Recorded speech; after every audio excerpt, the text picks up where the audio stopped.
Ok. Cuando quieras, Héctor. Vale, gracias, maestra. Buenas tardes, ¿cómo están? ¿Cómo están cuadros con nombres? Eh, Todo bien aquí.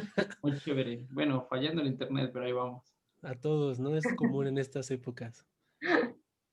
Bueno, em, primero que nada, pues quiero exponer mi amor hacia Claude Gilles Debussy.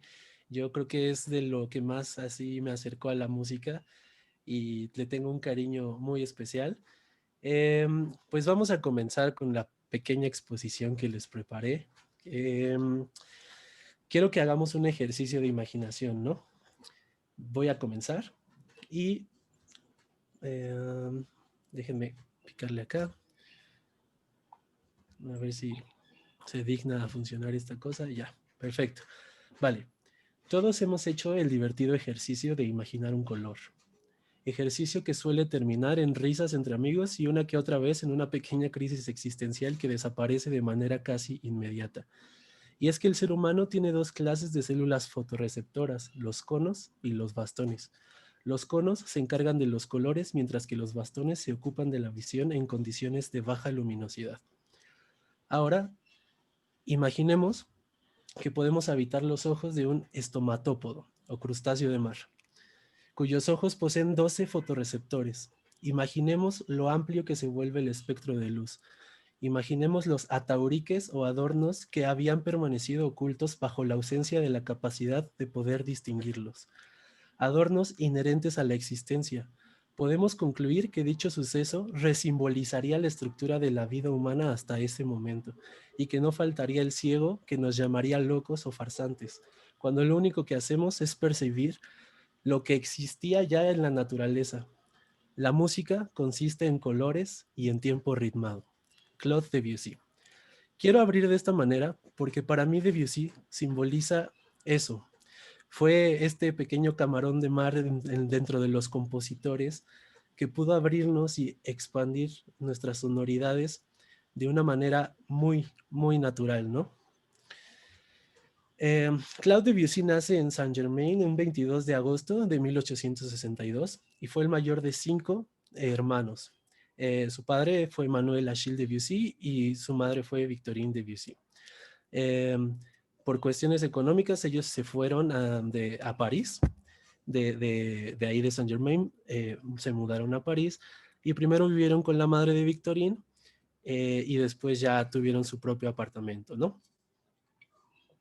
Um, Recordemos que en 1870 se suscita la guerra, bueno, ya se había suscitado, alcanza París la guerra franco-prusiana y se sitia París, ¿no?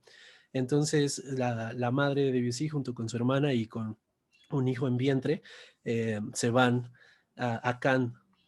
Ahí en Cannes, Debussy toma sus primeras lecciones de piano a cargo de Jean Ceruti y auspiciadas por su tía, ¿no? Su papá en ese momento se une a este movimiento insurreccional que es el movimiento de la Comuna, y cuando por fin el ejército triunfa sobre ese movimiento, pues lo mandan preso, ¿no? Y lo sentencian a 4 años. Pero bueno, hay que ver el lado bueno en cualquiera de estas cosas, porque pues ahí conoce al hijo de Antoniette Mautet de Florville, que fue su segunda maestra y con la que preparó su examen al Conservatorio de París en 1872, ¿no? Estudió ahí por 11 años, bajo las cátedras de muy buenos y reconocidos maestros, que pues no voy a citar porque ahí los pueden encontrar en Wikipedia muy fácil, ¿no? Pero algo que sí pasaba con él era que pues todos los maestros veían en él mucho potencial, pero muy desaprovechado para ellos, ¿no? Eh, Aquí vamos a mencionar que Debussy fue un excelente lector a primera vista, ¿no? Muchos documentos hablan de que Debussy no fue tan gran pianista y esto, pero es una cosa muy falsa porque pues ganó un montón ahí de concursos en el conservatorio. Nunca ganó un primer lugar, pero sí ganaba segundos lugares y así, ¿no? Y eso que no se dedicaba al 100 al piano. Y, pero bueno, gracias a que era muy buen lector a primera vista, consiguió un trabajo de verano como pianista en el castillo de Chenonceau. Y después, al siguiente año, se fue a trabajar como pianista en la casa de Nadezhda von Meck. Esto es bastante importante para, pues para la vida de Debussy. ¿Por qué? Porque pudo acercarse gracias a ella. Bueno, para los que no sepan, Nadezhda era la mecenas de Tchaikovsky y obviamente había intercambio de partituras entre Tchaikovsky y Nadezhda y al mismo tiempo ahí fungía Debussy como el intérprete, ¿no? Que de repente leía esos bocetos y aparte pues imagínense todas las tertulias que hubo ahí, todas las reuniones con músicos de cámara, todo esto que Debussy pudo ir absorbiendo desde esa edad, ¿no? Con 18 años nada más. Eh, entonces, mm, todos conocemos esta pequeña anécdota en la que Nadezhda presume a Debussy con Tchaikovsky y le manda el boceto de la danza bohemia y Tchaikovsky dice como, "Ah, pues sí, pero le está chafón, ¿no? Le hace falta desarrollo, le hace falta un montón de cosas, es como muy azarosa, ¿no? Pero aquí voy a hacer un paréntesis, ¿no? Retomando un poco lo que escribe Trías, que no es así la naturaleza de la naturaleza, que no es así de azarosa, que no el desarrollo es un concepto meramente humano. Y vaya, un montón de obras de Debussy y de Tchaikovsky y de intercambios. Y es ahí donde vamos a hacer nuestra primer parada en la que vamos a ver el trío en sol mayor. Esta obra, para mí, eh, es, es como un Debussy, um, proto-Debussy, ¿no? Por así llamarlo. ¿Por qué? Porque esta obra, voy moviéndole acá. Para mí esta obra es lo más común que pudo haber escrito él. Lo más común, entiéndase, lo que lo pudo haber catalogado dentro de los compositores de su época, vaya, ¿no? O de su país. Pero afortunadamente o desafortunadamente el manuscrito estuvo perdido hasta 1982 y gracias a esto pues no es una obra como que haya servido para significar lo que es ahora Debussy, ¿no? Voy a hablar un poquito de lo que cita John Noel de Moog en sus notas al programa para su examen en la Chamber Music Society de Williamsburg y cita lo siguiente, ¿no? Cita, quizá fue como resultado de esta exposición, y exposición, o sea, de todo el intercambio cultural que tuvo Debussy estando con Nadezhda. Eh, voy, ya se me perdió. Ay, acá está. Quizá fue como resultado de esta exposición que poco después Debussy compuso su piano trío en sol mayor, ¿no? Lo que se consideró debilidades compositivas en ese momento se convirtió más tarde en la fortaleza de Debussy. Por ejemplo, Debussy utiliza con frecuencias notas de pedal, específicamente en los graves, a través va haciendo cambios en la armonía de las otras voces, ¿no? Eh, Estos crean las disonancias y resaltan elementos decorativos, otra vez aquí los adornos, y esto muestra su tendencia hacia los patrones melódicos modales y podemos ver cómo tiene maestría una década después todo esto, pues al presentar Peleas y Melisande con su tan distintiva atmósfera de misterio y lejanía, ¿no? Esto lo escribe en sus notas al programa y vamos a escuchar la obra, bueno, un pequeño cachito, no todo. Bueno, aquí esta diapositiva que me la brinqué son los paisajes por los que pudo haber pasado sus ojos de Debussy, ¿no? Entonces, imaginemos, para nosotros que nuestra vida cotidiana es salir de, en la ciudad, que es un caos, y ver el metro y luego llegar y cuando podemos ver un parque se nos llenan los ojos, ahora imagínense poder ver este tipo de cosas pues siempre, ¿no? Y cómo eso fue repercutiendo en su vida y en su música. Vamos a escuchar un pequeño fragmento del trío en sol mayor.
Bueno, y ya, si les gustó, ahí lo buscan, ¿no?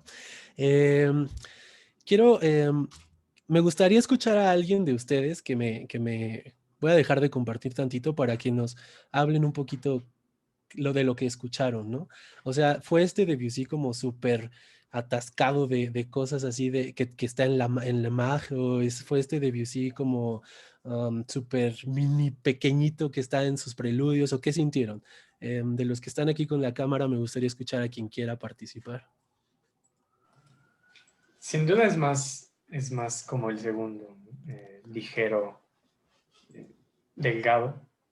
Y sí, sí tiene muchas figuras, sobre todo hablando del gesto, suena a Debussy. No, Ujú. no tanto en la exploración armónica, pero sí este tipo como de olas. Sí, sí encuentras, bueno, lo que yo siento es que sí encuentras como su sello, pero no como tan denso, ¿no? O sea, Ujú. no con ese sustento denso que lo caracteriza después. ¿Alguien más quiere hablar un poquito de eso o continuamos? Vale, continuamos. Yo, A yo, ver, sí, no, yo me ya, escucho o no, ya. Estabas como robot, pero ya. ¿sí? Sí. Ah, ajá, yo solo quería, justo como decía Fermín, yo creo que es como una exploración, ¿no? Como que todos los compositores pasan por una exploración en donde se están dando cuenta qué es lo que ellos necesitan, ¿no? Y en este caso sí se escucha como Debussy, pero justamente como decías hace rato, no es como en su esplendor, ¿no? No es como las obras que hizo después, pero sí es una exploración y definitivamente este, lo escuchas y sabes que es él. Por el primer uso de los colores y como dice Fermín, todas las olas que se sienten como si fueran olas. Ya. Sí, es súper interesante porque venía justo de hacer el bello atardecer, ¿no? Que sí se oye mucho más a Debussy y de repente escuchas esto que, pues, para mí es como la consecuencia de haber estado tan cerca a la música rusa, ¿no? Porque sí suena un poquito como a los tríos que después hace Tchaikovsky en 1882, su trío en la menor. Tiene ahí como unos giros muy característicos que no sé si se los copió a Debussy, pero se parecen mucho, ¿no? No me atrevería, pero a decirlo, pero ahí ustedes pueden escucharlo y juzgar. Em, después, ay, a ver, tecnología que nos juega chueco. Ok, listo. Después, vale. Debussy, a consecuencia de ganar el premio de Roma, que era un premio que se estableció desde 1803 de composición, era un premio bastante prestigioso, pues lo gana Debussy, no lo gana luego, estuvo intentando 3 veces, así como aspirante de la FAM que no se queda y no se queda, ¿no? Pero el vato pues no se rindió y se ganó el premio, cosa que después yo creo que se arrepintió porque pues fue así, él describe que haber estado ahí fue de lo más horrible, ¿no? La comida fue horrible, la gente era horrible, el ambiente era horrible y que los maestros lo tachaban de que estaba bien menso y que no sé qué y bla, bla, bla, ¿no? Una de las pocas cosas que podemos sacar de su viaje a Roma, pues es que o sea, vean, vamos juntando todo esto, ¿no? O sea, todo el acercamiento que tuvo con Nadezhda, luego viaja a Roma y quieras o no, pues toda la cultura que ahí ves. Se volvió súper fan de Lazo y de Palestrina y los pudo estudiar más a fondo ahí estando en Roma. Y después ahí mismo en Roma fue capaz de escuchar a Liszt, ¿no? En vivo. Entonces, pues imagínense, ¿no? O sea, todo este bagaje que vas cultivando pues como compositor, ¿no? Escuchar a ese tipo de monstruos en vivo, pues ha de haber sido increíble, ¿no? En una carta, Debussy escribe bueno, a una carta de su amigo Ernest Chausson, le escribe: me apasiona la música y porque me apasiona trato de liberarla de las tradiciones estériles que la sofocan, ¿no? El color de mi alma es la rueda de murciélagos de hierro gris y triste sobre la aguja de mis sueños. Esto se lo escribe Debussy, pues porque todos los maestros de ahí de, pues de la Academia de Bellas Artes, pues tachaban sus obras pues de chafas, ¿no? Eh, Después tenemos un Debussy que pues podemos hablar de sus amoríos y de que estuvo escapándose para ver a su chava en esos momentos y que bla, bla, pero pues la verdad siento que nos va a consumir más tiempo del que merece, ¿no?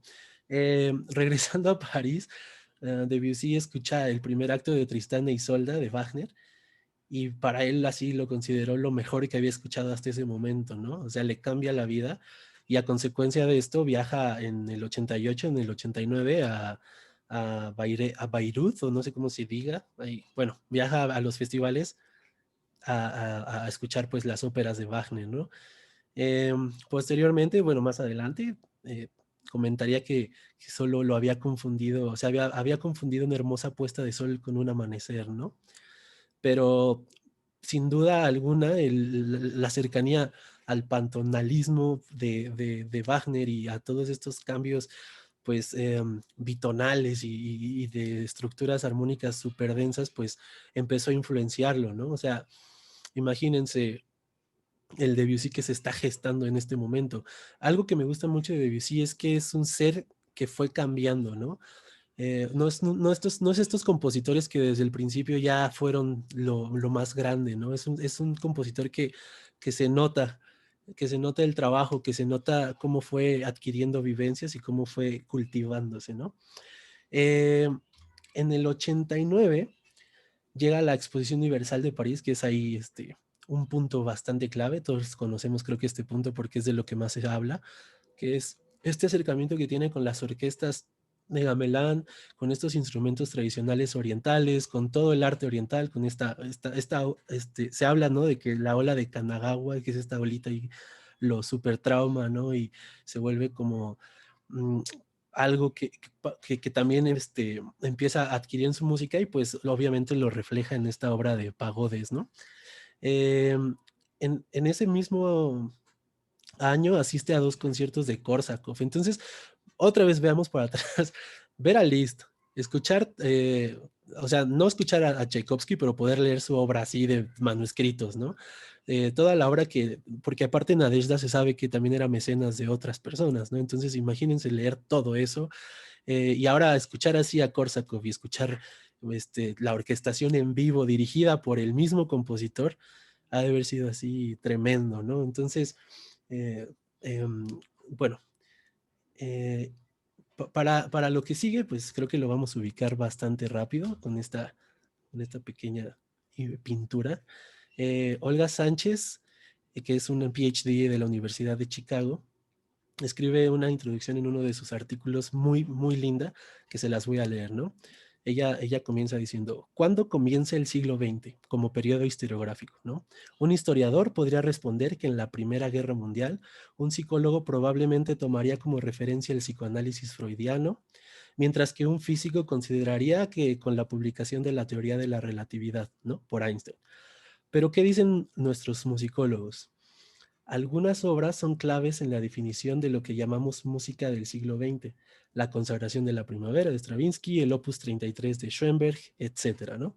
Pero el despegue de la modernidad musical se remonta a la última década del siglo XIX, en la que se produce lo que Dalhaus llama una discontinuidad histórica, representada por Debussy, Mahler y Strauss. Tampoco hay que olvidar que Mahler incluso pudo dirigir obras de Debussy, ¿no? Entonces eso es así súper increíble. Dice: no se trata de música completamente atonal, pero sí que presenta amplias regiones donde no rigen las leyes de la tonalidad. Es cierto que podemos encontrar rasgos atonales ya en algunas piezas de Liszt y en Wagner, que contribuyó de manera definitiva a ampliar los límites de la tonalidad a través de su pantonalismo, ¿no? Pero en Debussy la novedad de los planteamientos armónicos es de tal alcance que implica una forma de entender la melodía y la forma completamente diferente a la de la música romántica, a una profunda renovación de la música, ¿no? Que es un poco lo que leemos en Trías cuando habla de este amor fati, del sujeto eros y de cómo la música de Debussy se vuelve esto, ¿no? Y cómo esta pieza en específico es un punto clave. El preludio de la siesta del fauno nos adentra a este poema de Mayagmé, ¿no? En el que tenemos a este fauno que empieza como, se queda dormido porque le da el mal del puerco y ahí se queda abajo de un árbol y empieza así como a soñar que posee a una musa y bla, bla, bla, y ahí está súper largo el poema y yo no le entiendo porque estoy tonto, eh, pero es sumamente importante e impresionante cómo Debussy logra plasmar todo eso en una imagen sonora que se mueve, ¿no? No solamente es una imagen sonora estática, sino es una imagen sonora que se mueve. Y estoy seguro que aquí tenemos, por ejemplo, compositores como Andrea o como Fermín, o no sé si está Tobías, que nos podrían hablar así. Yo recuerdo una clase de análisis, ¿no? Que Fermín habló del preludio y nos dijo de de los sujetos y de cómo se maneja en las 6 diferentes maneras y bla, bla, bla, y cómo el preludio normalmente presenta un sujeto, pero este preludio presenta no sé cuántos, y obviamente en forma estructural, pues vino ya después el análisis, ¿no? Pero rompes, es innegable, ¿no?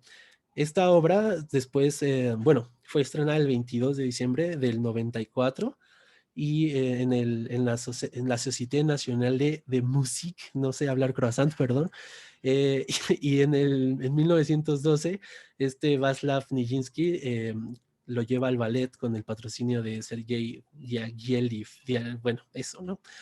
Eh, entonces, vamos a escuchar esto y me gustaría que los que sí han analizado la obra en análisis nos puedan como dar un poquito más, ¿no? Ya desde la manera como lógica de análisis, ¿no?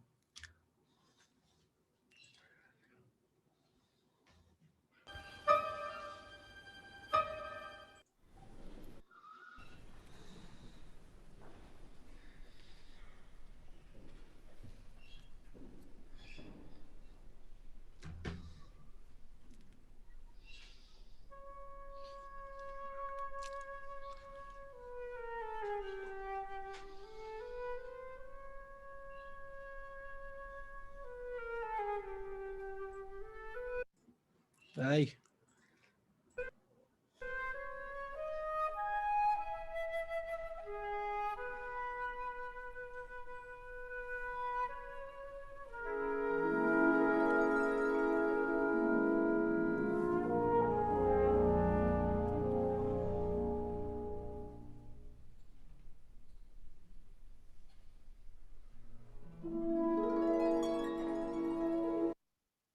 ay, ay, ay. Ya les corté la inspiración. Es que tengo dos mouse aquí y moví el que no era. Vamos a regresarle un poquito.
Bueno, vamos a ponerle pausa ahí y regresar con ustedes, cuadros con nombres.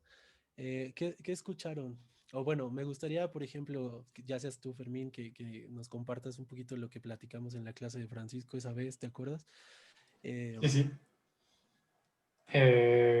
Bueno, em, es una obra que, digamos, el mismo Debussy nunca se dijo a sí mismo simbolista, pero sí estaba relacionado con los simbolistas. El escritor del poema es simbolista y la pieza se consideraría como dentro de ese mundo. y hay un compás por cada verso del poema. Entonces hay una relación, a veces no sé si dice se elevó el viento, entonces suena como el arpa subiendo. Hay elementos que son muy literales traducidos del poema sobre la música. Pero en general, digamos, el arco de la obra trata de este motivo cromático descendente que está en el ámbito de un tritono, entonces está sin resolver, no sabemos exactamente cuál es su tonalidad. Y cada vez que aparece, aparece armonizado diferente, pero como que nunca es muy claro hasta ya como después de 2/3 de la obra donde logra descansar el motivo, ahora en el ámbito de una quinta, sobre el acorde de mi mayor, que es la tonalidad de la obra. Entonces es como, es el viaje del fauno que está buscando su lugar de reposo. Súper. Pues es súper interesante esta obra, ¿no? Y sin duda sí marca un antes y un después, pero es también muy importante verla con estos ojos am, de todo lo que ha vivido, ¿no? O sea, yo creo que haber escuchado a Korsakov y las orquestaciones de Korsakov lo motivó, ¿no? Como a buscar este tipo de sonoridades, porque son sonoridades ya muy específicas, ¿no? Ya con una, ya con, para, o sea, para desarrollar una idea muy específica. Entonces vamos a regresar acá a mi presentación chafa de PowerPoint. Ay, ¿dónde estás? Acá. Ok. Vale. Entonces, me hicieron un spoiler hace rato, pero ya no voy a hacer corajes. Em, Voy a leerles un fragmento de algo que seguro conocen. Eh, entonces comienza así, ¿vale? Gratlón cogió la mano de su hija y juntos escaparon sobre el corcel, justo cuando una gigantesca ola caía sobre la ciudad. El mar quería cobrar su tributo y trató de arrastrarlos al fondo a fin de que perecieran con la ciudad. Dahut, desesperada, se aferraba a su padre gritándole que la salvara. Pero acompañando a un rayo resplandeciente que cruzó el cielo, una voz celestial ordenó: Gratlón, deja a la princesa. Y surgiendo de las aguas apareció una figura pálida envuelta en un oscuro hábito. Era Sanguenole, que reprendió a la princesa con las siguientes palabras: que la desgracia y el infortunio se ceben en ti, bruja, que has intentado arrebatar las llaves de la fortaleza de Is. Padre, padre, sálvame, fueron sus últimas palabras antes de que Gratlón dejase que la engulleran las olas al haber comprendido la grave traición de su hija. Las aguas lo cubrieron todo. El mar enfurecido había sepultado para siempre a todos los habitantes de Is. Dicen que Dahut volvió de entre los muertos convertida en una sirena y que en el mar profundo se le aparece a los pescadores de noche de luna llena. También se dice que cuando la mar está en calma se escucha junto al susurro del viento el tañido espectral de las campanas de la antigua catedral de Is. ¿Ok? En 1910, el 21 de enero, el agua del Sena alcanzó una altura récord de 8 metros con 62 centímetros y los desbordamientos fueron imparables. Algunos avances técnicos de los años contribuyeron a agravar la situación, como lo fue la red de alcantarillados y las construcciones de los túneles del metro. Esta imagen que vemos del lado derecho es el París inundado de 1910, que tal vez le trajo a Debussy a la mente esa leyenda de la ciudad de Is en la que se basó para componer su tan famoso Preludio 10 del libro 1, La Catedral Sumergida, ¿no? Eh, a mí me estremece pensar este Debussy en ese París inundado, viendo pues tu ciudad de esta forma, como si fuera Tlaxcala, que diga, el estado de nuestro presidente, donde hablan raro, eh, inundado, ¿no? ¿Iztapalapa? No, pero imagínate que está inundado así, como cuando se tapa de basura tus coladeras de tu colonia y se llena así, y Debussy en vez de quejarse como lo haría cualquier ser humano normal, dice, ah, mira, se parece a tal vez lo que pudo haber sido la escena, ¿no? De ese Is em, inundado. Em, Vamos a concluir con el Preludio 10 de del libro 1 de Debussy. Este libro salió, bueno, lo publicó de entre 1910 a 1913. En 1913 sale a la luz para, pues, venta y todo esto. Y ¿quién no de nosotros ha escuchado esos preludios? De hecho, la primera obra que me enamoró de él fue el Preludio 6, ¿no? De este mismo libro. eh, La niña de los cabellos de lino. Y pues se me hace bastante interesante ver un Debussy que recorrió tanto camino, ¿no? Esto lo publica 5 años de fallecer, antes de cáncer de colon, y pues su fallecimiento pasa bien desapercibido, pues porque en ese momento el interés de la gente estaba en la guerra, ¿no? Am, pero quiero que hagamos este pequeño ejercicio de imaginar haber recorrido tantos países, haber recorrido tanta música, haber recorrido temas. Debussy amaba la poesía, ¿no? Haber escrito tantas cartas, haber vivido tanto para después regresar a tu primer instrumento y regalarle al mundo esos dos libros, ¿no? De preludios que tienen una exigencia, sí, pero no es la exigencia que tiene, por ejemplo, su trío, pero tienen un contenido muchísimo más grande, ¿no?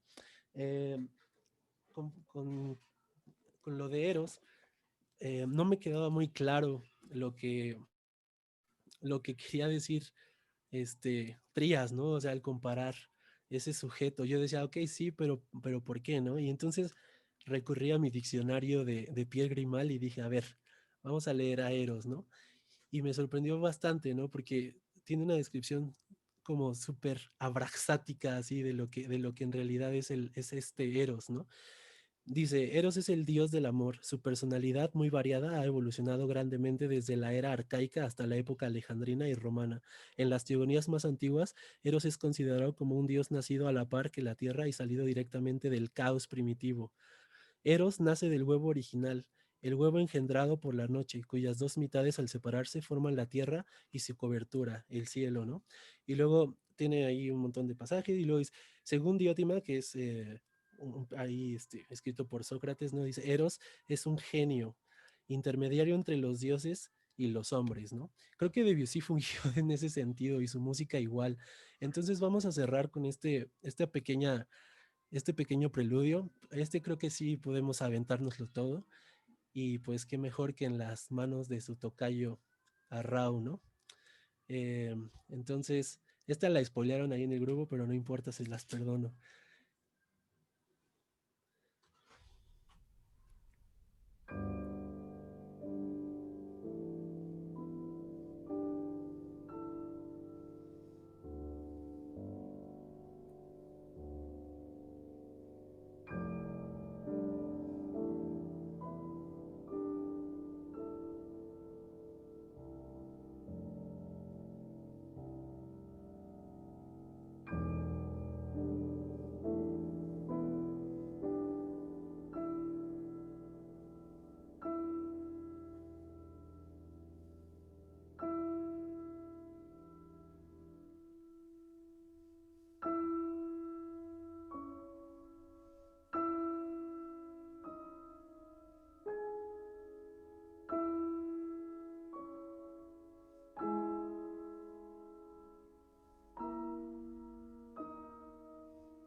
pues ya para terminar, pues solo agradecer a ustedes por escuchar mis tonterías. Y No te oigo. ya, es que le bajé acá la interfaz para no se oyeran ruidos. Ya, para terminar, pues nada, es agradecerles por escuchar mis tonterías y pues agradecerle a Debussy porque gracias a él yo creo que abrió esta puerta para que tuviéramos músicos de la talla de Keith Jarrett, músicos como Tigran Hamasyan, como Fiona Apple, que son músicos que escriben, yo creo que desde donde escribía él, ¿no? Eh, y bueno, nada, si alguien tiene algún comentario, acá es bien recibido.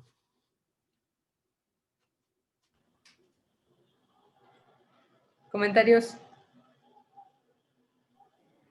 Pues nada, felicidades.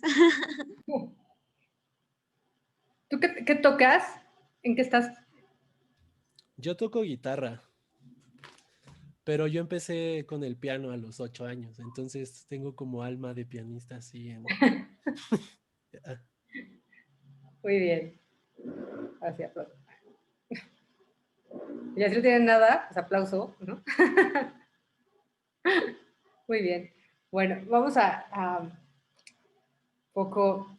Es muy importante, creo que este periodo es muy importante, justo un poco ya como estaba adelantando Héctor, justamente la cuestión de lo que va a ser la modernidad artística, ¿no? O sea, justamente el surgimiento del arte moderno, que ubicamos de manera muy clara justo con las primeras vanguardias, la primera vanguardia que conocemos que es el impresionismo, en la pintura, pero que tiene que ver justamente también con una serie de movimientos que están en el simbolismo, un poco que ya citaba también Fermín, que están también nuevamente en la literatura, pero digamos que lo que unifica, o lo que sería propiamente el gesto de la modernidad, es, por un lado, justamente la pregunta por la especificidad de cada arte. Es decir, se da una pregunta por qué es la pintura, qué es, o sea, por los diferentes hábitos, ¿no? ¿Qué es la música, qué es la literatura, ¿no? Y en cada arte, esto que se empieza a poner en cuestión, digamos que se resuelve a través de, por ejemplo, en el caso de Mallarmé, ¿no? Toda esta modificación también de la escritura. En el caso de la pintura también es esta ruptura también con lo figurativo, con la representación, ¿no? Para preguntarse qué es lo pictórico. Y que justamente también tiene que ver con algo que va a pasar en la música y que creo que obviamente los primeros que empiezan a hacer esta pregunta pues son esta generación, Satie, Debussy y Ravel, ¿no? Que justamente lo que va a generar también esta pregunta es el surgimiento o este volverse a preguntar, o sea, ya no dar como algo dado, ¿no? Perdón, ya no dar como, ¿no? Sí, como ya algo establecido, lo que sería la música, lo que sería la pintura, lo que es la literatura, ¿no? Sino justamente la poesía, sino justamente el poner en cuestión las formas, ¿no? Mismas. Y esto va a dar lugar a lo que llamamos poéticas. ¿Qué son las poéticas? Las poéticas justamente es esa redefinición que cada artista va a hacer pues, de su arte, ¿no? En este caso, ¿no? Y por eso ahí lo que vamos a tener es ya un surgimiento, por un lado también de la crítica, ¿no? Porque realmente lo que empieza a pasar también con todo el arte moderno es que empieza a existir una importancia fundamental también de la crítica. O sea, casi todos los artistas se dan cuenta, todos los compositores, por ejemplo, esto que les dejé de Debussy, la primera parte del texto que es el señor Corchea, otros escritos, el señor Corchea era el seudónimo que utilizaba Debussy para hacer sus críticas. Toda la primera parte de ese libro, increíble, que desgraciadamente no está reeditado, y está editado en Alianza Editorial, pero no lo reeditaron. Hay un ejemplar de la Biblioteca Central que si un día volvemos al mundo, pues igual sáquenle copias. Es muy interesante porque justo en toda la primera parte del libro es por las críticas que Debussy hace de las obras de otros compositores. Y crítica en el sentido justamente de, pues, de mostrar, o sea, no decir, ay, esto no me gusta, o sea, porque justamente en México tenemos una idea como muy pedestre de lo que es la crítica, ¿no? O sea, justamente más bien es un análisis de los elementos estéticos y de las aportaciones que estarían haciendo ciertas obras a la música, ¿no? Y cómo se redefine la música también a partir de que se empiezan a hacer ciertas modificaciones.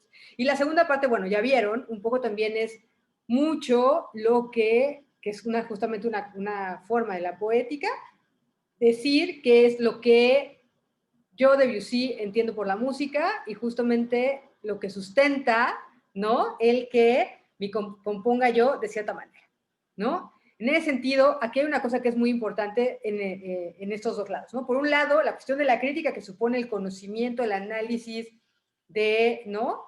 Pues de las obras de los demás, pero también del discurso musical. Y por otro lado, también eso, ¿no? La generación de una reflexión sobre el trabajo mismo creativo y que da lugar a estas poéticas. Por otro lado, esto está de la mano también de, que además paralelo, es muy interesante porque parecía pues es como una especie de paradoja, porque por un lado está toda esta redefinición de qué es la música, o qué es la pintura, o qué es, ¿no? La literatura, pero al mismo tiempo hay una serie de contaminaciones figurativas que van de un arte al otro. De ahí que, por ejemplo, en el caso de Debussy es muy claro, por eso digamos, la recuperación que él va a hacer también, o bueno, el diálogo que va a entablar, pues con la poesía.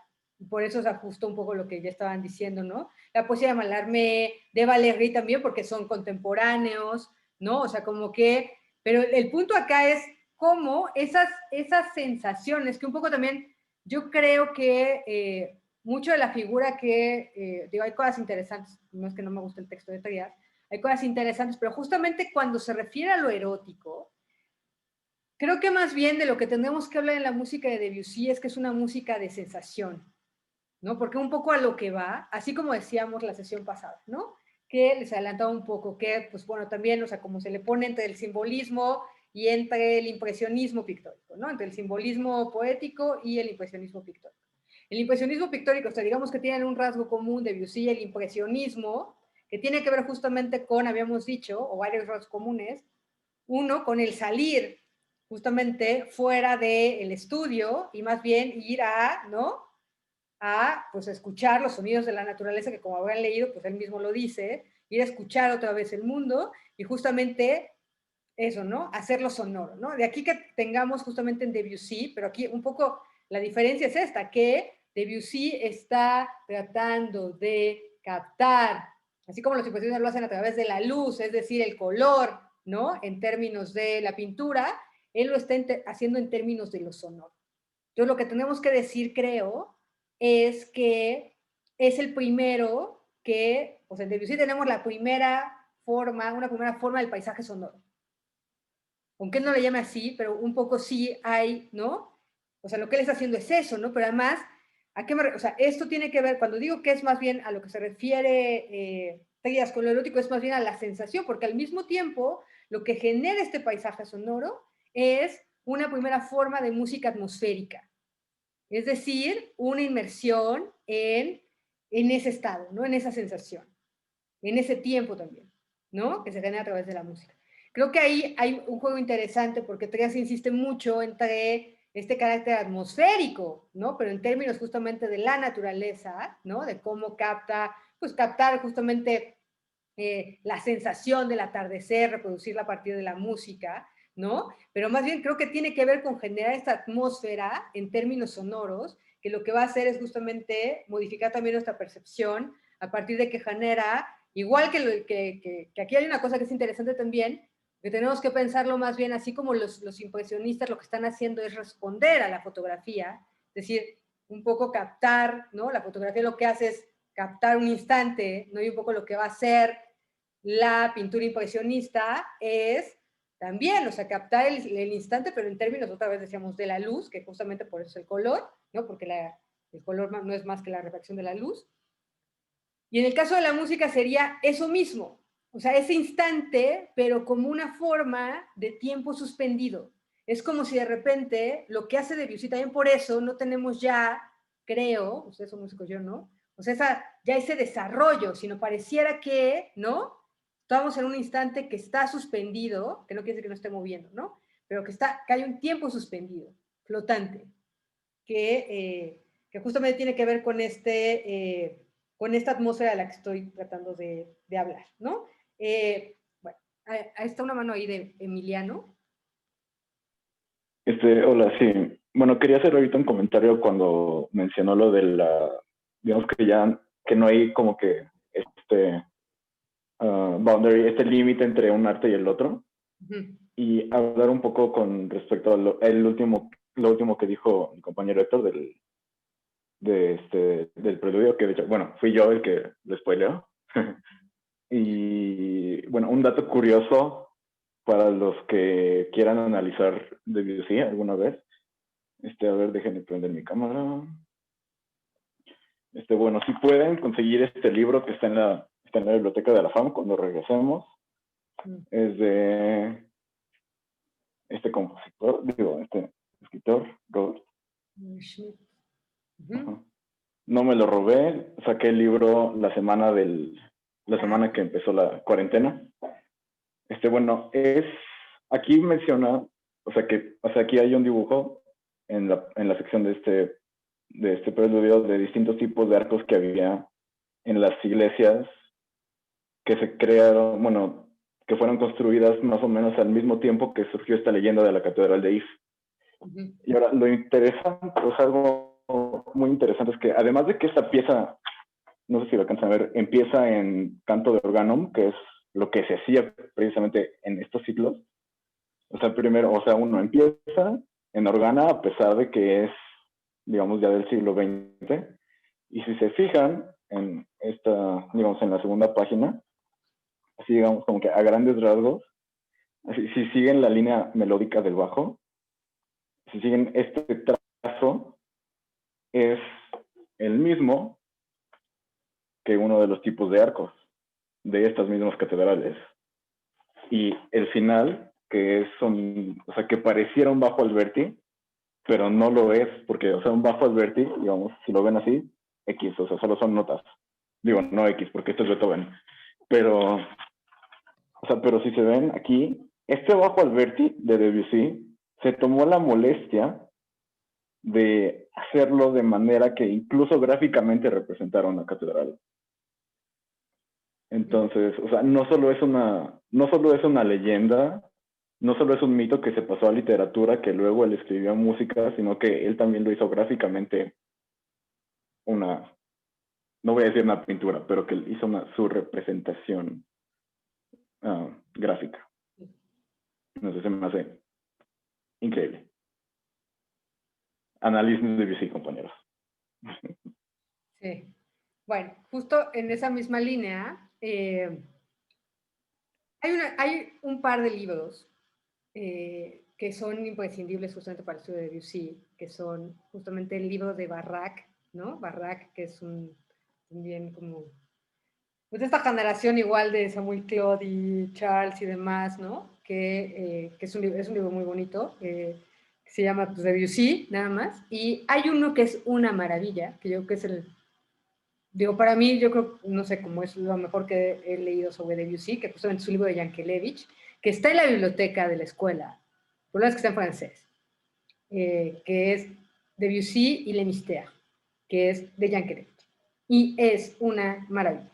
Entonces, si pueden, si saben francés, aunque no sepan, si no saben, aprendan, pero ese libro, sáquenle copias, porque es el único ejemplar que hay en México, espero que todavía esté ahí en la biblioteca, y que es una maravilla, es una maravilla porque hace un análisis como súper profundo, a partir, justamente también, como poniendo adelante, además, bueno, el análisis, las ideas de Debussy, ¿no? Entonces, bueno, ¿quieren comentar algo de lo de Trías? O vamos directo a lo que dice Debussy. Que además ese es uno de las grandes carencias de Trías, es que Yankelevich, que para mí es uno de los filósofos de la música, si no es que es el más importante del siglo XX, que no lo considere. Me parece un error así como... Porque además Yankelevich es, como ya lo habíamos comentado, ¿no? Yankelevich es como, es muy estudioso además de, como se centra mucho también en estos músicos, ¿no? En Debussy, en Ravel, ¿no? También tiene un texto sobre Ravel, que es muy bueno, ¿no? Pero bueno, Trías, pues se le pasa, ¿no? Ok, ¿quieren decir algo de Trías o vamos directo a Debussy? ¿Ya habían leído a Debussy? Yo quiero decir algo nada más que no sé por qué no puedo levantar la mano. Pues yo tampoco. Ay, no. Es que no me aparece el botoncito.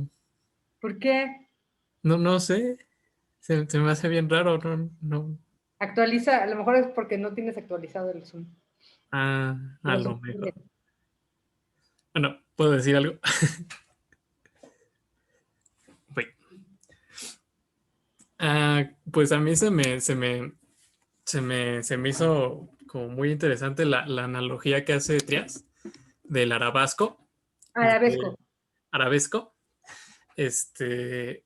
Que bueno, esto se supone que viene de estos templos, ¿no? Musulmanes, donde, bueno, según la religión de estas personas, no se pueden representar como imágenes, no son como los templos católicos, donde ves santos por todos lados y pinturas y esculturas y todo eso, ahí no lo permite su religión. Entonces, un adorno que es muy común en los templos es el arabesco, ¿no? Así se llama, el arabesco. Y pues esta ausencia de imagen es algo que también se presenta en Debussy, ¿no? O sea, donde más bien hay sugerencias de formas, pero no hay una forma concreta en sí, y se me hizo muy, muy interesante esa analogía que hace, pues, de ese pensamiento, de esa religión, con su música, y también, pues, el de la forma que toma el arabesco, o sea, que es como una enredadera que va por un lado y como que pues no tiene un rumbo fijo, ¿no? O sea, sí es como una enredadera, se toma el camino que va encontrando, ¿no? Y eso pasa también en la música de Debussy, o sea, donde como que la melodía y todo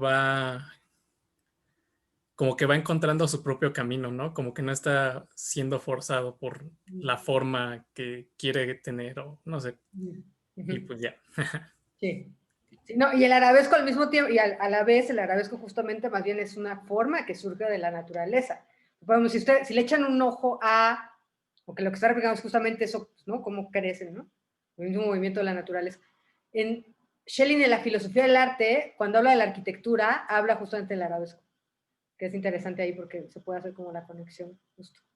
Gracias, Fernando. Areli. Bueno, algo que me gustó mucho de Trías es que dice que Debussy representa la naturaleza más pura, su gesto más puro. Y entonces aquí me acordé un poco de una de las lecturas que vimos, creo que fue la primera, y que nos decía que la música no comunicaba. En ese momento no me quedó tan claro y no sé si se refería a esto, pero nos habla de que hace formas que no tienen un nombre específico, o sea, que crea cosas que no están como en lo que nosotros le podemos poner nombre. Entonces, yo creo que quizás se refería a esto, ¿no? Que forma algo, pero no es comunicación, forma algo más puro. Sí. Sí, es que deja de ser representación también. O sea, hay una diferencia entre ser representación, ¿no? O sea, el leitmotiv, que es, ¿no? Una forma de representación, ¿no? ¿Sí? Y eso, ¿no? Producir una sensación sonora. O sea, aquí hay una cosa muy importante, ¿no? Yo creo que en Debussy lo que va a pasar, o sea, lo que va a pasar también con toda esta generación, es que hay una preeminencia, o sea, por primera vez en mucho tiempo, de lo sonoro. Primero está la experiencia sonora, o sea, la forma más bien está en función de la sonoridad. O sea, lo que importa es a qué suena. Por eso les digo que en Debussy hay como esta pregunta otra vez, ¿a qué suena el mar? Pero no es una representación del mar, es la sensación del mar. ¿Cómo esa sensación, no? O sea, se hace sonido, ¿sí? Pero no es una representación. Por eso es lo de la atmósfera también. Hay una cosa absolutamente inmersiva que también va a estar en Satie, ¿no? O sea, creo que ahí hay una gran diferencia, porque eso, ¿no? O sea, como que ya no estamos pensando en términos de... o sea, por eso también critica la escritura, ¿no? Como algo que nada más se vuelve como, ¿no? Como algo pesado, como algo complejo, como algo, ¿no? Intelectualizado también. Pero que deja a un lado ya también la sensación, o sea, y un poco el punto es ese, volver a la sensación. O sea, un poco lo que les digo, que aquí hay como toda una reconfiguración, que un poco Héctor también lo estaba diciendo, o sea, todas las vanguardias, o sea, el impresionismo, ¿qué va a hacer? Enseñarnos a ver de otra manera. Enseñarnos que la pintura es pintura.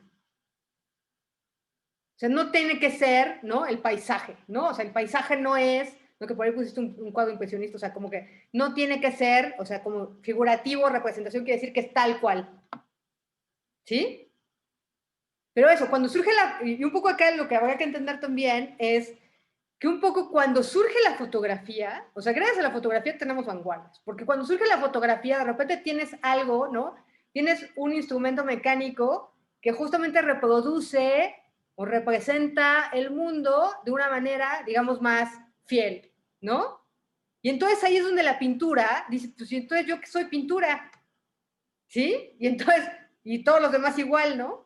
Por eso Mallarmé, o sea, por ejemplo, toda esta reconfiguración del lenguaje en la poesía en Mallarmé es lo mismo. A ver, el lenguaje como lenguaje. El lenguaje tiene, la poesía, el lenguaje tiene un valor en sí mismo. No representa nada.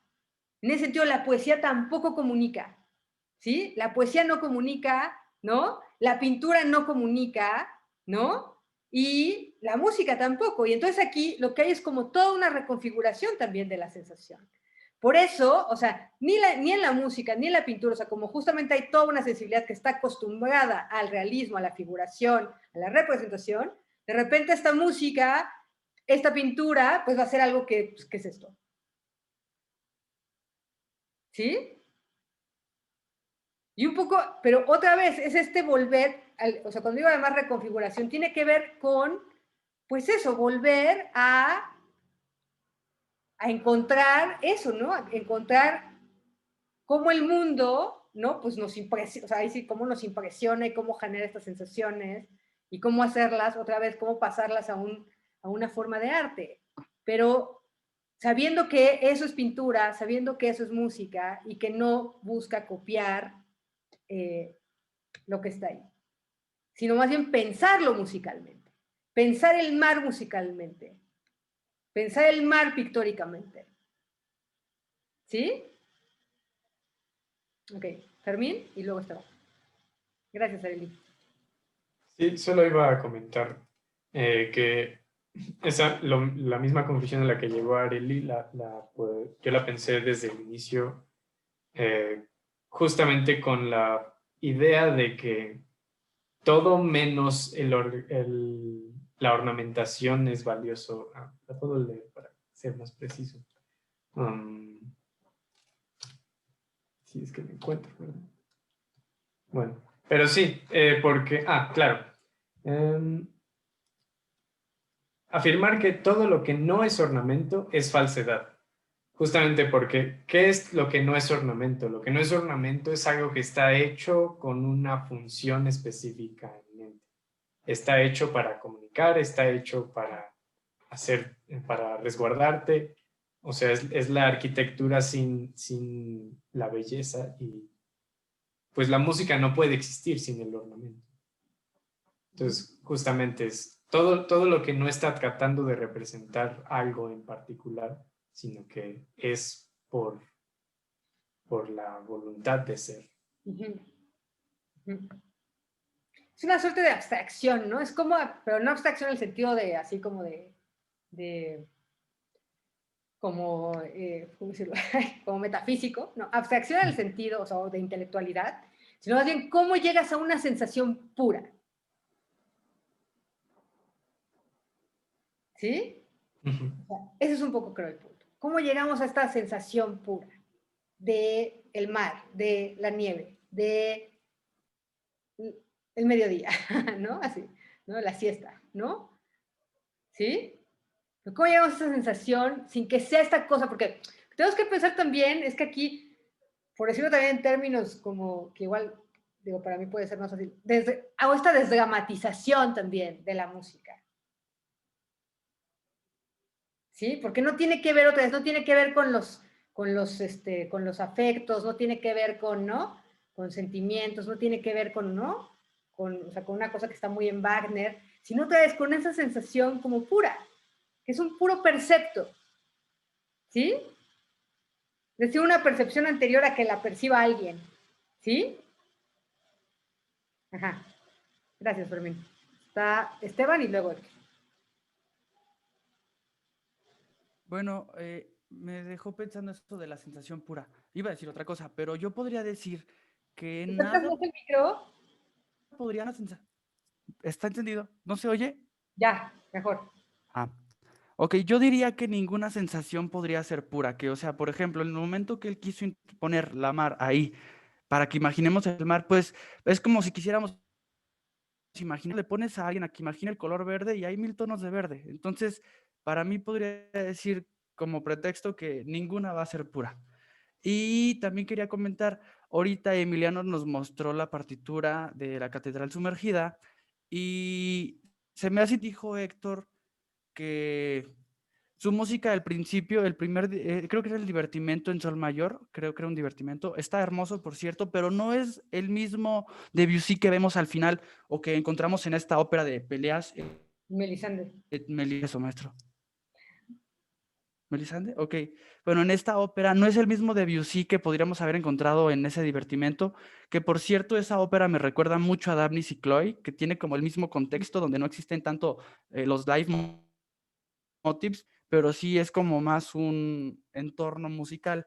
Y a lo que iba con lo de la Catedral Sumergida es que como que Debussy está peleado con todo lo que es exagerar cosas que no sirve para nada. Escribir la música muy difícil para que se vea abrumadora, pero que no transmite nada, para él era como perder el tiempo. Entonces me sorprendió ver la partitura de la catedral donde había unas figuritas, porque él mismo dice que se escribe se hace música para el papel cuando debería hacerlo para los oídos. Entonces dije, ok, aquí se acaba de encontrar contra él mismo, pero no cabe duda de que cambió.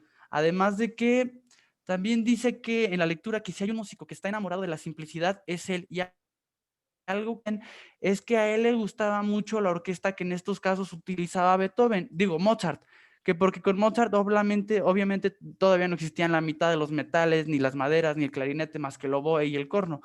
Y dice que con eso, que en esa simple orquesta él ya podría ver esas y timbres y sonidos. Algo que pues bien no podría necesitar la orquesta, y ahora cuando le dieron una orquesta increíble como la que él ya utilizó, pues obviamente vamos a tener resultados como la ópera que tuvo, que mucha gente odió, pero aún así los contextos, las sonoridades que produce, a veces hasta te enchina la piel, ¿no? Y bueno, ya era eso. Sí, pero un poco a lo que me refería con sensación pura es justamente esta como simplicidad de la sensación, ¿no? Que parece, aunque la escritura sea compleja, ¿no? Pareciera que hay, ¿no? O sea, como, y eso, ¿no? Como tratar de captar como esa sensación, pues, o sea, como sin estos adornos, aunque la escritura sea más compleja. O sea, como yo sé, digo, yo obviamente no soy músico, pero sí sé que es muy, o sea, que pues que la partitura y que muchas veces la ejecución, justamente lo que está pidiendo, o sea, ¿por qué no se contradice? Porque lo que está diciendo, o sea, eso, ¿no? Que escribe sea para el papel y no para el oído, eso lo escribe, pero al final lo que le importa es el efecto sonoro, que es muy complejo, pero lo que importa es el resultado, o sea, como que llegar a eso, a esa simplicidad que él está pidiendo, eso es lo que es difícil, a partir de la complejidad de lo que está escrito. Pero es un poco, o sea, un poco ahí hay un juego que es interesante en él, porque otra vez lo que importa ahí al final es la sensación sonora, lo que dices de la orquesta, o sea, hasta donde mi ignorancia, ¿no? Me permite, o sea, hasta donde sea, pues justamente él empieza a utilizar justamente instrumentos que no son los instrumentos tradicionales, o sea, darles un papel central y por eso genera otras sonoridades, porque empieza a darle lugar a instrumentos, a voz, a instrumentos que no tenían voz, o que tenían una voz ahí, así como de fondo, los pone adelante, que ahí también hay toda una cosa, o sea, una exploración sonora también, ¿no? Pues sí tiene muchas cosas. Sí, claro. Gracias, ¿no? maestra. No, Todo ¿de un qué? innovador hasta en eso. Es innovador hasta en eso. Entonces estaba Héctor, luego Fermín, luego Miguel y luego Katia.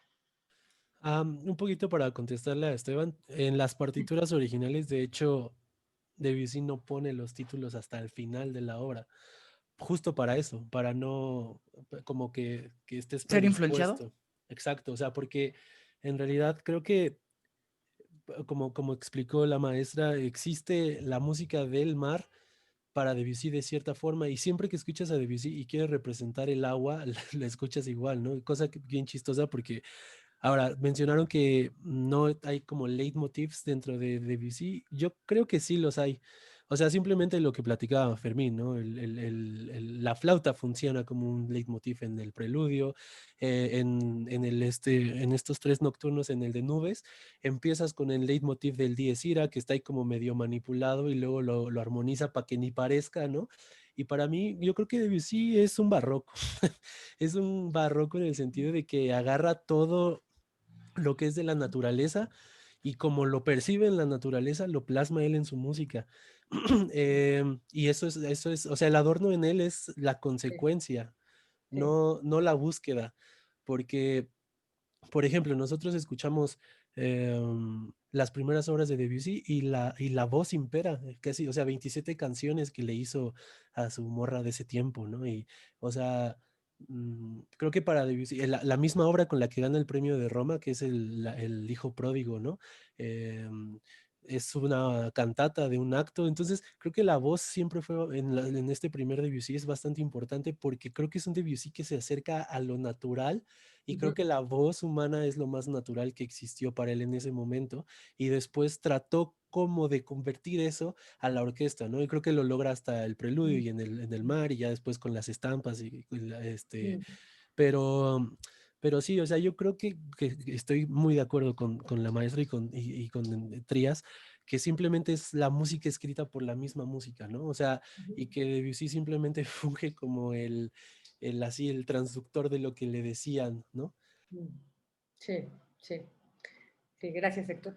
Estaba Fermín, ¿no estabas? Es que creo que ya han dicho lo que tenía en mente. ¿Sí? Seguro. Bueno, tengo otra cosa en mente, pero creo que vamos a ver Ravel aparte, ¿verdad? A Bartók, A Ravel. a Ravel, sí. A Ravel Sí, la sí, próxima. en otro momento. La próxima. Miguel, bueno, si no, Miguel y Katia. Bueno, ¿me escuchan bien? Sí. Ok.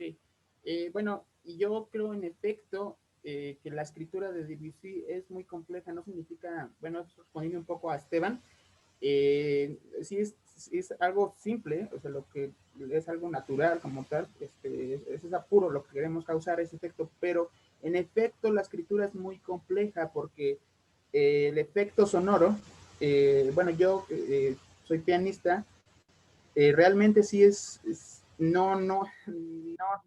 no podría causarse ese efecto simple de cierta sensación, no sé, el mar, la lluvia, el viento, si Debussy no especificara realmente muchas cosas, porque las partituras de Debussy son muy diferentes a otra música de siglos pasados.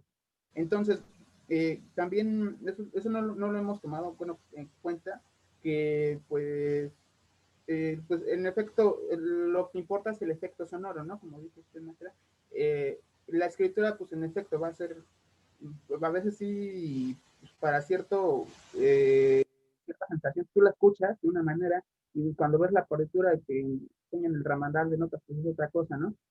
Es algo físico también en el instrumento, de hecho se tiene que manejar mucho, aquí no es como decir la teoría de los afectos, no es algo físico como tal el instrumento, por ejemplo, no es lo mismo las gotas, o sea, obviamente, no sé, quieres representar el agua, bueno, más bien quieres plasmar el agua, no es lo mismo qué tipo de agua, si gotas así, o piquitos, o lluvia, o olas, son cosas diferentes, por lo tanto creo que pues sí la escritura debe ser pues, compleja en ese aspecto, ¿no? Solamente es lo que quería comentar. Vamos a hacer un juego, ¿no? Sentir el agua. En francés es interesante porque, porque escuchar también es sentir, ¿no? Nosotros como que lo tenemos muy relacionado al tacto, ¿no? Pero, o sea, también, o sea, sentir también tiene que ver con el oído. Un poco también recuperando que también, a su vez, Héctor recuperó la idea de teorías de la imagen sonora, ¿no? O sea, creo que ahí hay una cosa que es importante, ¿no? O sea, no hay un representar, hay un sentir el agua. Pero sentir con el oído, ¿no? ¿Sí? Bueno, con todo el cuerpo además, ¿no? O sea, escuchar, o sea, digo, porque también escuchamos con todo el cuerpo, no nada más con el oído, eso también habría que decirlo, y por eso también la cuestión de que sea una música atmosférica es importante también. Por eso insisto en que es una música de la sensación, que es algo que se siente, se escucha con todo el cuerpo también. Tiene otra cosa. Katia. Pues justo mi comentario iba muy del lado de lo que usted está comentando ahorita. Y bueno, yo personalmente siento muchísima conexión con el arte de principios del siglo XX. Creo que es la corriente artística, o bueno, las corrientes, porque son muchas, las corrientes artísticas con las que más afinidad siento. Y yo lo que estuve reflexionando mucho con la lectura de Debussy es cómo el arte del siglo XX busca expresar desde la propia perspectiva de cada arte la esencia de aquello que se describe. O sea, no se queda en la forma del objeto, como ya hablamos que es lo que sucede en el arte representativo, eso de pues, representar la forma externa del objeto, sino busca ir a lo más profundo, aquello que es, no sé, podría decir incluso indescriptible por cualquier otro medio que no fuera arte. Y eso mismo me recuerda mucho a esto que hablábamos de idea estética, cosa que siento que en el arte del siglo XX se lleva a su máxima expresión porque yo me parece que es parte esencial de su base ideológica. Esta idea de no quedarse en la representación externa, o sea, en la forma de las cosas, sino buscar tender un puente a la esencia de aquello que se observa o que se busca plasmar. Sí. Sí, por eso hablaba yo del percepto. El percepto es eso, es una percepción anterior, que sería como la idea justamente, ¿no? Anterior a que alguien lo perciba. Sí. Sería como la condición de posibilidad de la percepción, o sea, como un poco es esto que dice Cézanne, ¿no? Cézanne, otro impresionista, ¿no? Yo no pinto la manzana, ya se los había dicho, creo. O sea, pinto Sí. lo que busco es, ¿no? El ser manzanesco de la manzana. ¿Qué es lo que hace que la manzana sea manzana? Claro. ¿No? Pero, o sea, pero hacerlo pictórico es, ¿no? Y acá Sí. otra vez, es hacerlo sonoro. Sí, es increíble. Sí, sí. Entonces, como si le quitáramos toda la subjetividad que puede tener una percepción, eso sería el percepto. Por eso decía que es como ir a una cosa pura, que sí es como una idea, es como ir a la idea que está atrás de, ¿no?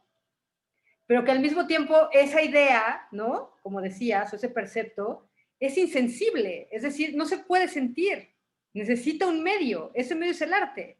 Y por eso también al mismo tiempo se da una ampliación de la percepción, una ampliación de la sensibilidad. Claro. ¿No? Muy bien. Gracias, Katia. Déjenme leer un poquito y ahorita les sigo dando la palabra. En la página, porque si no, no vamos a leer a dice, en la del señor Cochetata, ¿no?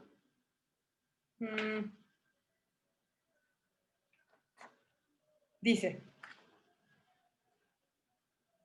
hay que liberar, estoy en la 251, ¿no? Hasta al final. Dice, hay muchas cosas, si quieren, no sé si quieren decir otra cosa, me dicen. Hay que liberar a la música de todo aparato científico. La música debe, con toda humildad, intentar producir un placer. Y esta limitación, y en esta limitación hay quizás una gran belleza posible. La complicación extrema es lo contrario del arte.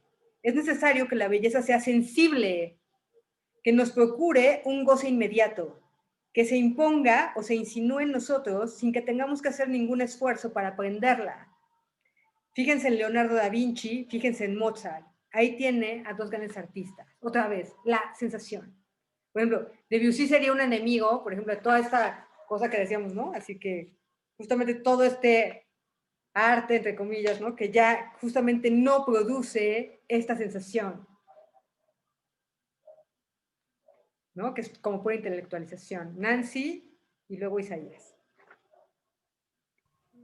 Yo quería comentar sobre una parte del señor... Fuerte, porfis, no te digo. Que quería comentar sobre otra sección del señor Corchea, que es declaración a un periodista austriaco, donde dice, yo no revoluciono nada, yo estoy por la libertad por naturaleza es libre. Algunas personas quieren, ante todo, seguir las reglas, yo solo quiero expresar lo que oigo. Y cuando leí esto, me recordó mucho a una rapsodia que escribió para clarinete y que ahí dejé en el grupo.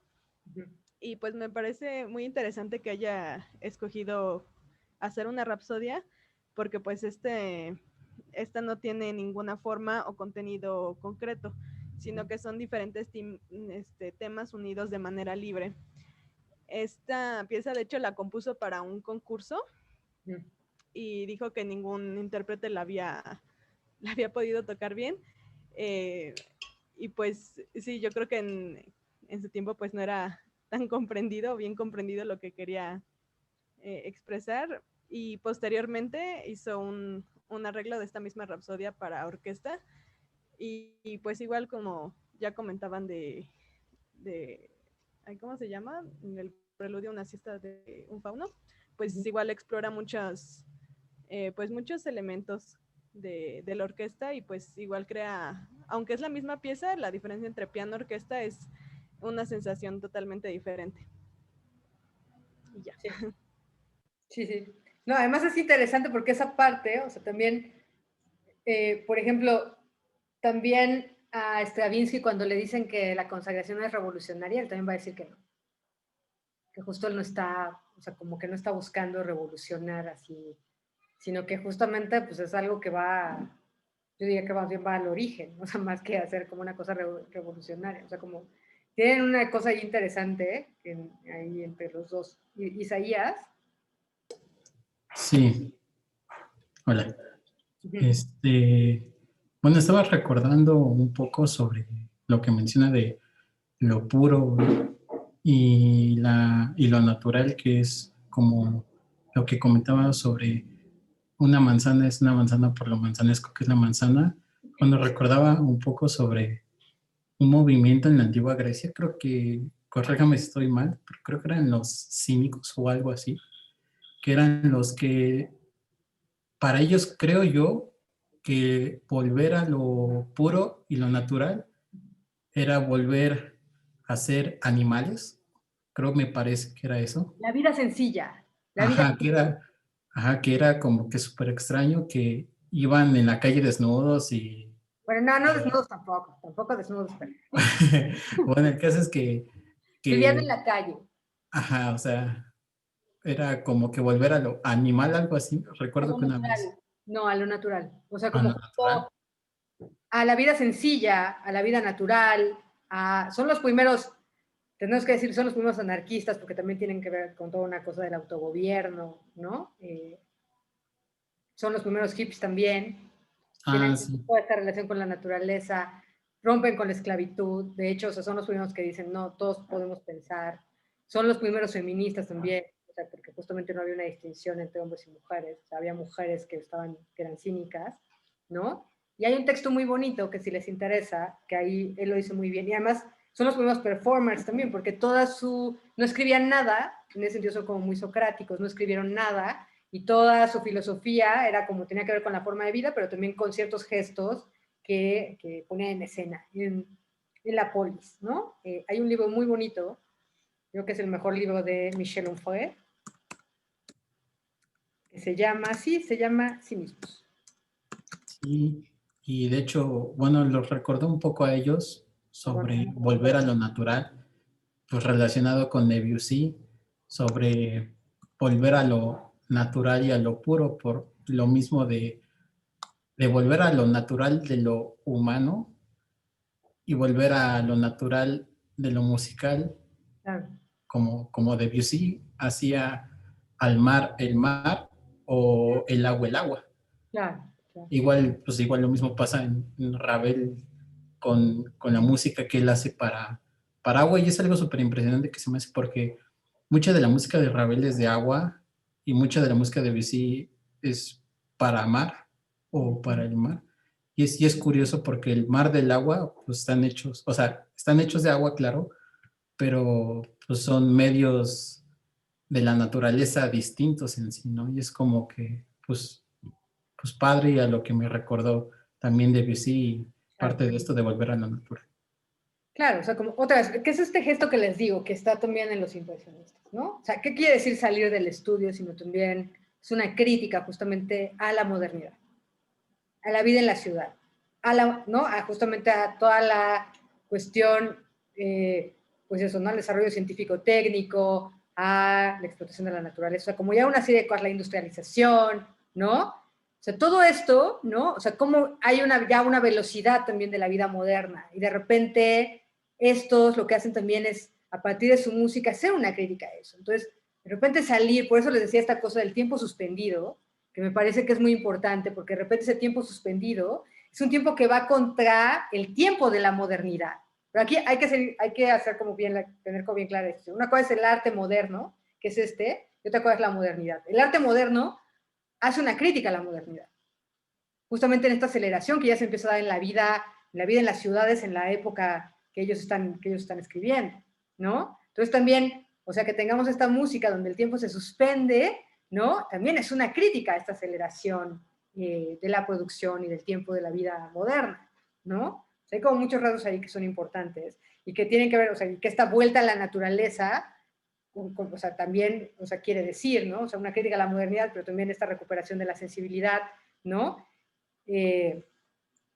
Volver también a eso, a preguntarnos qué es la música o qué es la pintura, etcétera, ¿no?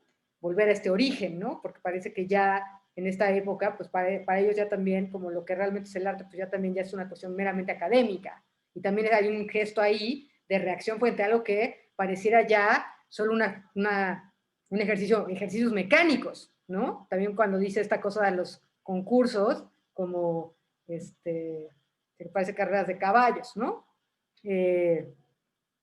Voy a leer una cosita y ahorita le sigo dando la palabra. La 260 dice: lo sé, soy muy criticado. Siempre sucede eso cuando se hace algo nuevo.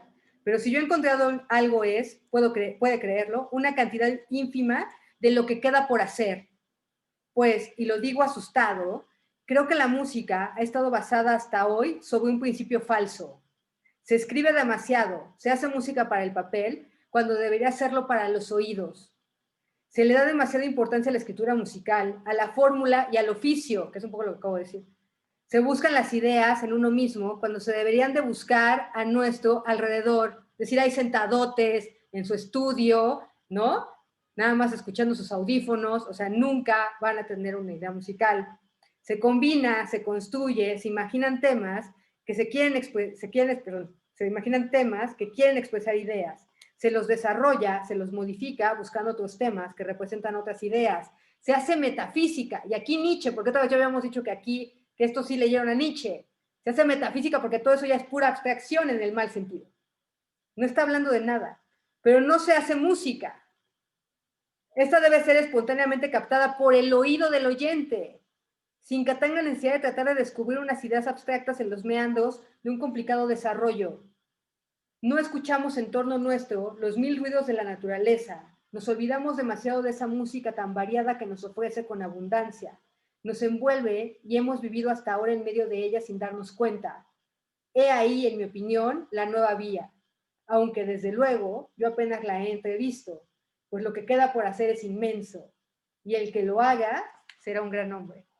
Y aquí es un antecedente también de John Cage. Bueno, John Cage, de Messiaen, obviamente, ¿no? Muy claro. Ahí. Bueno. Brenda, luego Martín, y luego Emma. A ver, a mí me encantó esto de lo manzanesco de la manzana y me quedé muchísimo con la idea esto que dijiste de ni la música, ni la pintura, ni la danza comunican. Y pues me parece que es una declaración fuertísima y que, como dijiste, la reconfiguración que se requiere hacer de los sentidos, o sea, es literalmente inventar formas nuevas de remitirse a una experiencia y hacer un mundo absolutamente nuevo, ¿no?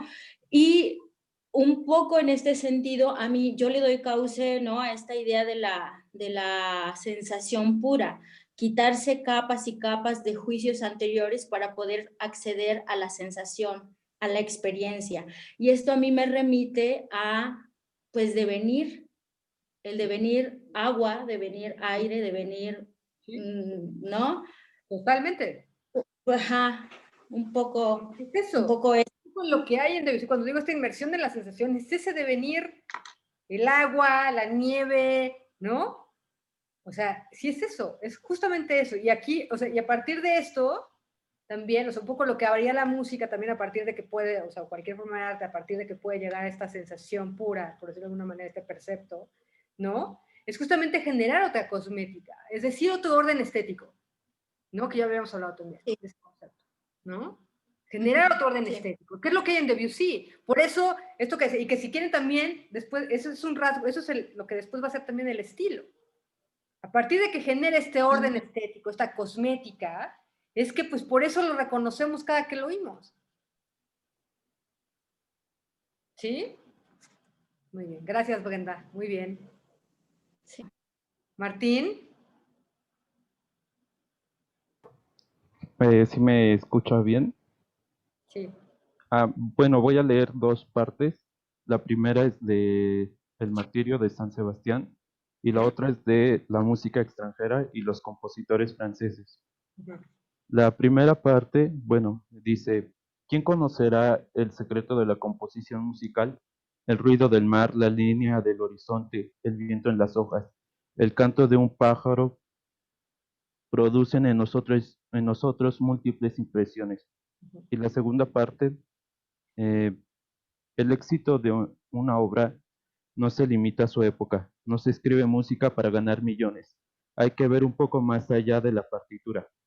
Bueno, esto yo lo relacioné con una película que ya hemos visto antes, que es Todas las mañanas del mundo, y cuando, o sea, cuando estuve leyendo este texto, sí fue como que, oye, están hablando de, o es la trama de esta película, donde el maestro le dice al alumno cuando van caminando para ir con el pintor, y le dice, ¿qué escuchas, no? O sea, cuando están caminando por el monte y se escucha un montón de viento, y el maestro le está diciendo que escucha todo esto, ¿no?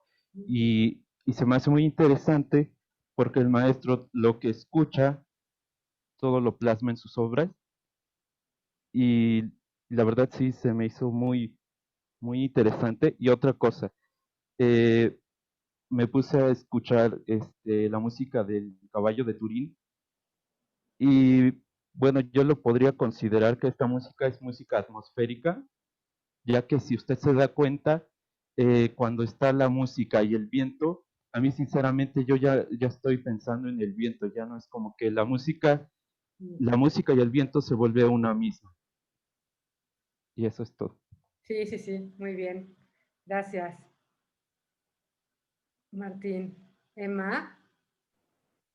Hola, buenas noches a todos. Bueno, yo quería contar un poco de mi experiencia cuando conocí a Debussy. Fue justo cuando entré al propedéutico, justo en los primeros días, hubo una clase donde la profesora nos pidió a cada alumno tocar algo y hubo un compañero que tocó la arabesca número 1 de Debussy. Yo en ese momento no tenía ni idea de quién era, la verdad, pero me llamó increíblemente la atención la pieza, ¿no? Incluso le pregunté al compañero de qué se trataba, ¿no? ¿Quién había escrito eso? Y, y creo que tiene mucho que ver con esto de las reglas, ¿no? Que después fui descubriendo, investigando más acerca de este compositor. De hecho, la exposición me gustó bastante. Gracias, Héctor. Y me di cuenta de que, como bien lo puso en la primera pieza que reprodujo en su exposición,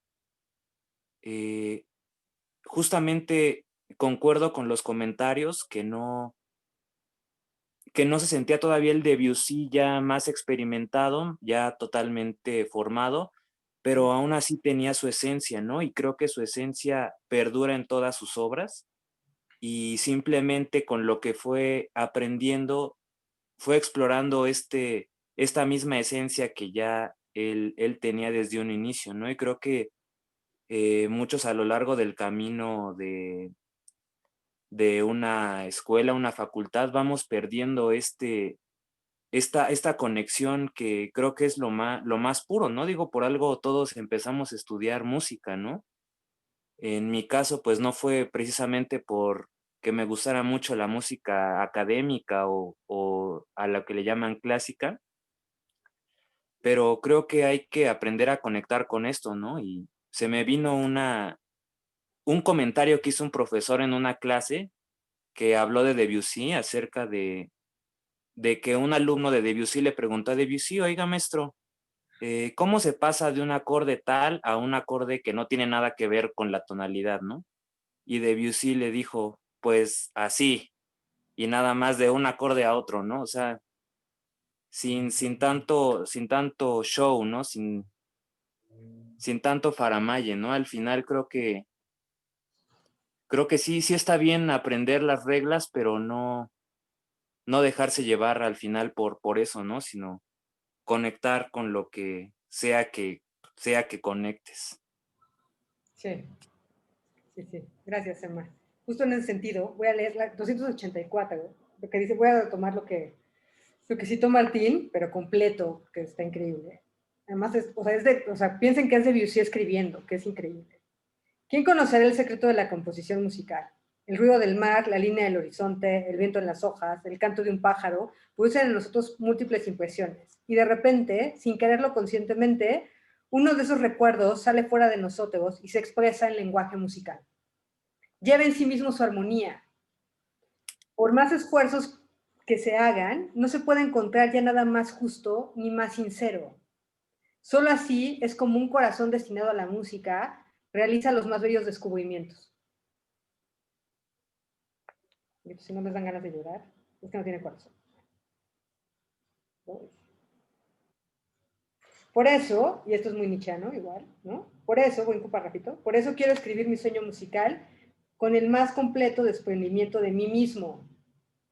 Quiero cantar mi paisaje interior con el candor ingenuo de la infancia. Dice así Nietzsche puro. Ok. Bueno, pero como ya es tarde, pero no sé, ¿quieren que hablemos del texto de Valéry? ¿Quieren decir algo más de Debussy? ¿Quieren que hablemos del texto de Valéry o lo dejamos para la próxima?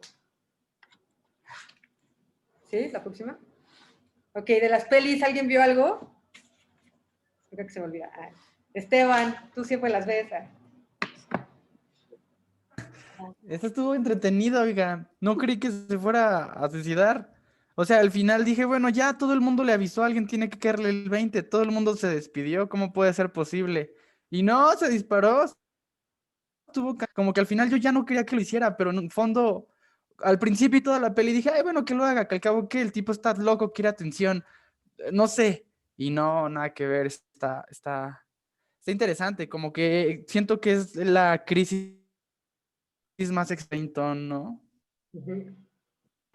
Además la música, ¿no? Como justamente la música está marcando el estado de ánimo todo el tiempo. O sea, como que es bien interesante es que utiliza, yo creo que Luis Mel es muy interesante en términos musicales, porque más de la de Miles, que no sé si la viste, pero échenle un ojo a Ascensor al Cadalso o Ascensor al Patíbulo, como sea.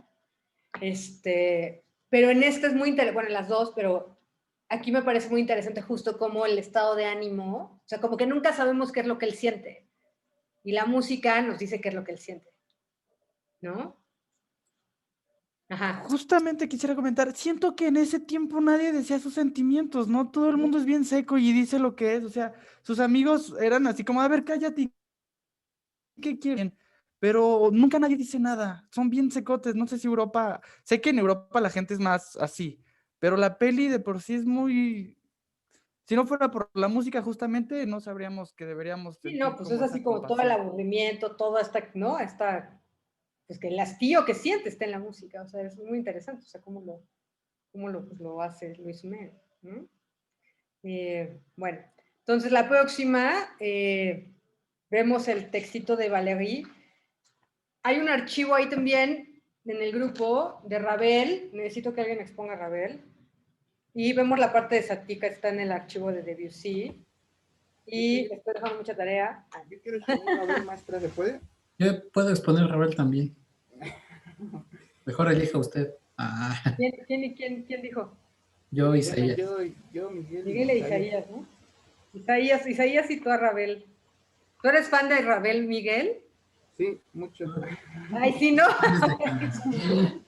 Soy fan desde que nací. ¿Quién dijo primero? Yo dije primero. Pero yo comenté primero de él. Y bueno, Isaías te comentó primero. Bueno. Isaías, te vamos a dar la oportunidad. Un volado, eso nunca falla. Pero ¿y cómo vamos a hacer el volado aquí? Ay, No sé. Usted hágalo. Sin champú. Yo lo hago.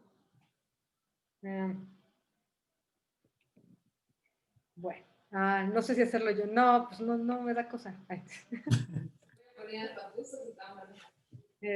Votación. Ay, sí, votación, ¿no? Bueno, entonces van las lecturas. Ravel, ¿no? Que es Yankelevich Ravel, ¿no? Hasta activó su cámara para la pelea, así de, así, yo aquí estoy, ¿no? Ya no me voy a reír que se me va.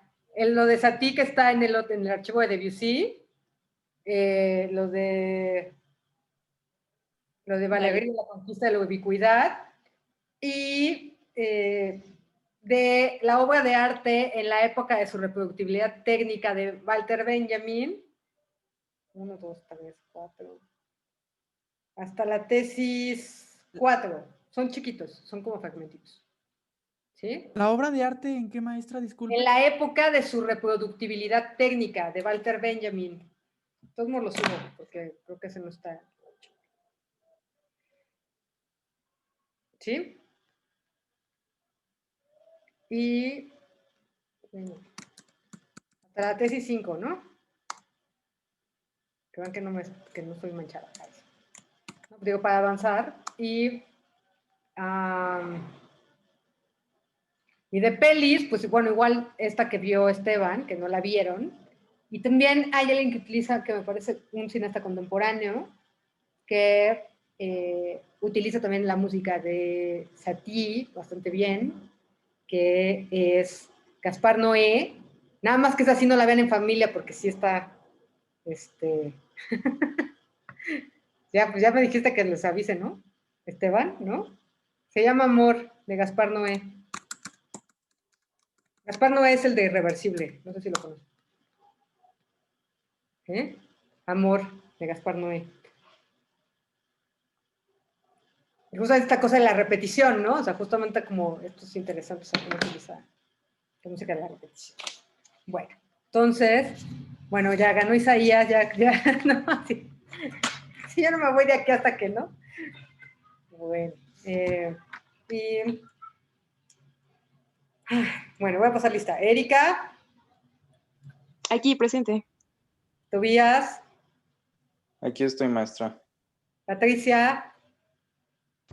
Presente. Iván Díaz. Presente. Iván Flores.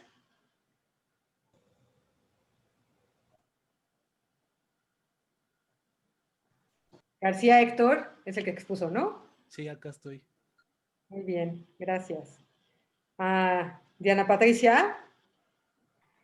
Presente. Paulo Gabriel. Presente. Ángela, ahí está. Gamaliel.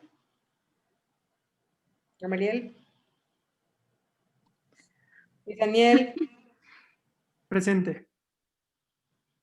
Elizabeth. Perdona. Presente. Gabriel. Digo, Gabriela, perdón. Gabriela.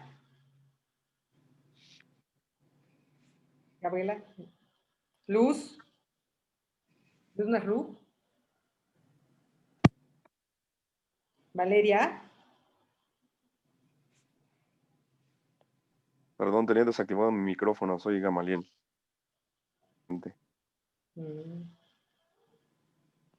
Cecilia.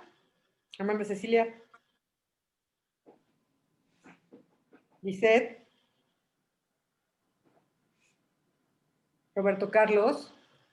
Maestra, comentaron que no se escuchó mi asistencia. Luz Martínez, disculpe. Y Roberto Carlos también. ¿Qué están haciendo? ¿Qué están haciendo? No, lo que pasa es que tenía conectados los audífonos y creo que no, no se escucha cuando hablo con los audífonos, disculpe. Sofía. Presente, presente. Betsy. Brenda Abigail. Presente. Tania. Areli. Presente. Bien. Brenda, muy bien. Almeireri. Ahí, presente. Inju. Presente, maestra. Iván. Iván Anaya. Ah, presente, perdón, presente. José Emiliano. Presente. Sheila. Presente. Martín Enrique. Presente. Bien. Daniel Salvador. Presente. Aide. Aide Tamara. Diana Laura. Presente. Alicia Montserrat. Presente. Miguel Ángel. Presente. Francisco García.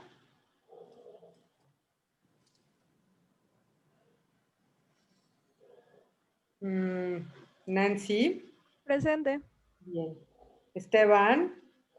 Muy bien. Isaac. Presente. Presente.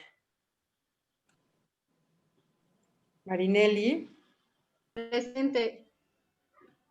Diré. Presente. José David.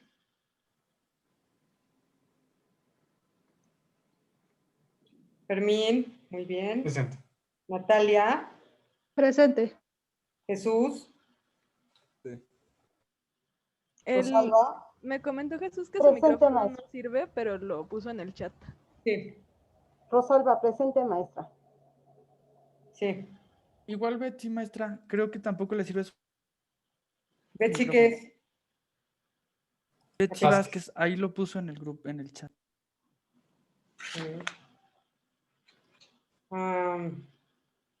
Jesús. Jesús Fernando, soy yo. Jesús Yanay. Jesús Fernando ya pasó hace 1000 años. Jesús Yanay. Qué bárbaro.